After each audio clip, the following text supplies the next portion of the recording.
Hi friends, half கேஜியில் chicken biryani எப்படி பண்ணுறதுங்கிறத பார்க்கலாம். நான் வந்து பிரியாணி எப்போவுமே கடலெண்ணெயில் தான் பண்ணுவேன். கடலெண்ணெய் வந்துட்டு ரொம்ப டேஸ்டியாக இருக்கும் நல்லெண்ணெயை விட.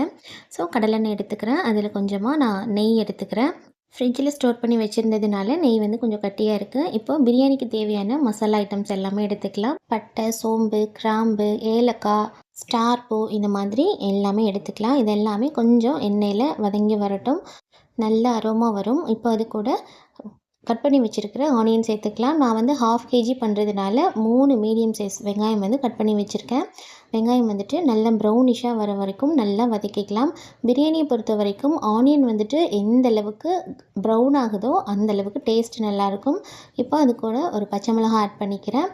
ப்ரௌனிஷாக வர வரைக்கும் நல்லா வதக்கி எடுத்துக்கலாம். இது கூட ஒரு கைப்பிடி அளவுக்கு மல்லி இலை வந்துட்டு கட் பண்ணி ஆட் பண்ணிக்கலாம். ஒரு 5 செகண்ட்ஸ் வந்துட்டு இது நல்லா வதங்கினதுக்கப்புறமா இது கூட ஒரு கைப்பிடி அளவு புதினா இலை வந்துட்டு ஆட் பண்ணிக்கலாம். இதையும் ஒரு 5 செகண்ட்ஸ் வந்துட்டு நல்லா வதக்கி எடுத்துக்கலாம். மல்லி இலையும் புதினாவையும் இந்த மாதிரி ஆனியன் கூட சேர்த்து நம்ம வதக்கும்போது வாசனை வந்து ரொம்பவே நல்லாயிருக்கும். இப்போ இது கூட இஞ்சி பூண்டு பேஸ்ட் வந்து ஆட் பண்ணிக்கலாம். நான் வந்து ஒரு 3 ஸ்பூன் அளவுக்கு இஞ்சி பூண்டு பேஸ்ட் வந்துட்டு எடுத்திருக்கேன். இப்போது இதை நல்லா வதக்குனதுக்கப்புறமா இஞ்சி பூண்டோட பச்சை வாசனை போனதுக்கப்புறமா இது கூட மிளகாத்தூள் வந்துட்டு ஆட் பண்ணிக்கலாம். மிளகாத்தூள் வந்துட்டு நான் நார்மல் மிளகாத்தூள் தான் எடுத்திருக்கேன். உங்களுக்கு நல்ல கலர் வேணும் அப்படின்னா நீங்கள் காஷ்மீரி மிளகாத்தூள் வந்துட்டு எடுத்துக்கலாம். மிளகாத்தூள் வந்துட்டு நான் ஒரு 2 ஸ்பூன் எடுத்திருக்கேன். காரத்துக்கு தகுந்த மாதிரி நீங்கள் எடுத்துக்கோங்க. இது கூடவே ஒரு கப் தயிர் வந்துட்டு நான் ஆட் பண்ணியிருக்கேன். தயிர் வந்து ரொம்ப புளிக்காமல் கட்டியாக இருந்தது அப்படின்னா நல்ல டேஸ்ட்டாக இருக்கும். ஸோ ரொம்ப புளிச்ச தயிர் யூஸ் பண்ணோம் அப்படின்னா சாதமே கொஞ்சம் புளிச்ச மாதிரி டேஸ்ட் வந்துடும். ஸோ தயிர் வந்துட்டு கொஞ்சம் ஃப்ரெஷ்ஷான தயிர் வந்து எடுத்துக்கலாம். இப்போ இது கூட தக்காளி வந்து ஆட் பண்ணிக்கலாம். தக்காளி வந்துட்டு நான் 3 மீடியம் சைஸ் தக்காளி எடுத்திருக்கேன். ஹாஃப் கேஜியில் பிரியாணி பண்ணுறதுனால நான் 3 ஆனியன் எடுத்திருந்தேன். அதுக்கு ஈக்குவலாக நான் 3 தக்காளி எடுத்திருக்கேன். ஹாஃப் கேஜி சிக்கனை வாஷ் பண்ணி எடுத்திருக்கேன். வெங்காயம் தக்காளி நல்லா வதங்கினதுக்கப்புறமா தக்காளி நல்ல பேஸ்ட் மாதிரி வந்ததுக்கப்புறம் சிக்கனை வந்து அது கூட ஆட் பண்ணிக்கலாம். இப்போது சிக்கன் நல்லா வேகணும். அதுக்கு வந்து நம்ம வந்து தண்ணி வச்சுக்கலாம். அதுக்கு தேவையான உப்பும் ஆட் பண்ணிக்கலாம். ஏன்னா சிக்கனில் வந்துட்டு கொஞ்சம் சால்ட் இருந்தால் தான் அதோட டேஸ்ட் நல்லாயிருக்கும். ஸோ சால்ட் ஆட் பண்ணிவிட்டு இப்போ அதுக்கு தேவையான அளவு தண்ணி வச்சிடலாம். ஹாஃப் கேஜி ரைஸ்க்கு வந்துட்டு எனக்கு டம்ளரில் அளக்கும்போது 2 டம்ளர் வந்தது. ஸோ நான் 1க்கு 1.5 அப்படின்ற மாதிரி தண்ணி வச்சுருக்கேன். அதாவது 1 டம்ளர் அரிசிக்கு 1 டம்ளர் தண்ணின்ற மாதிரி வச்சுருக்கேன்.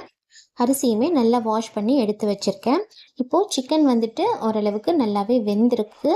சிக்கன் வந்து குட்டி குட்டி பீஸாக கட் பண்ணதுனால எனக்கு ஒரு 5 மினிட்ஸ் போதுமானதாக இருந்தது. அதுலேயே நல்லா வெந்துருச்சு. சிக்கன் நல்லாவே வெந்துருச்சு. இப்போ இது கூட நான் வந்து அரிசி வந்து ஆட் பண்ணிக்கிறேன். வாஷ் பண்ணி வச்சுருந்த அரிசி ஆட் பண்ணிக்கிறேன். அரிசி வந்துட்டு ரொம்ப கிளறக்கூடாது. ரொம்ப கிளறணும் அப்படின்னா அரிசி வந்து உடஞ்சிரும் 2 ஸோ இப்போ தேவையான அளவுக்கு நான் உப்பு ஆட் பண்ணிக்கிறேன். ஆல்ரெடி நம்ம சிக்கனுக்கு வேறு உப்பு ஆட் பண்ணியிருக்கோம். ஸோ உப்பு வந்துட்டு பார்த்து சேர்த்துக்கோங்க. அவ்வளோதான், லைட்டாக கிளறி விட்டுட்டு அப்படியே நம்ம மூடி வச்சிடலாம். ஒரு 2 to 3 மினிட்ஸ் கழித்து ஓப்பன் பண்ணி பார்க்கலாம். ஏன்னா ரொம்ப அப்படியே விட்டுட்டோம் அப்படின்னா அடியில் சாதம் வந்து பிடிச்சிரும். ஸோ அப்பப்போ லைட்டாக இந்த மாதிரி ஓப்பன் பண்ணி கிளறி விட்டுக்கலாம். இப்போது சாதம் வந்துட்டு ஒரு அரை வேக்காடு வந்துட்டு வெந்துருச்சு. இந்த மாதிரி ஸ்டேஜில் நம்ம அப்படியே தம் போட்டுடலாம். மூடி போட்டு மூடி வச்சுட்டு ஒரு பெரிய பாத்திரத்தில் தண்ணி எடுத்து மேலே வச்சுட்டு லைட்டாக ஒரு 2 நிமிஷத்துக்கு ஸ்டவ்வை சிம்மில் வச்சு ஆஃப் பண்ணிடலாம். ஒரு 10 to 15 மினிட்ஸ் கழித்து நம்ம மூடி ஓப்பன் பண்ணி பார்க்கலாம். பிரியாணி பார்த்திங்க அப்படின்னா நல்லா தண்ணியே இல்லாமல் ஃபுல்லாக வற்றிடுச்சு. தண்ணி ஃபுல்லாக வற்றிட்டு பிரியாணி வந்துட்டு ரெடி ஆகிடுச்சு. அவ்வளோதாங்க, ரொம்ப டேஸ்டியான சிக்கன் பிரியாணி வந்துட்டு ரெடி பண்ணியாச்சு. இந்த மெத்தட் வந்து ரொம்பவே சிம்பிளானது. ஒரு 1/2 அன் ஹவர்க்குள்ளே நம்ம ஈஸியாக பண்ணி முடிச்சிடலாம்.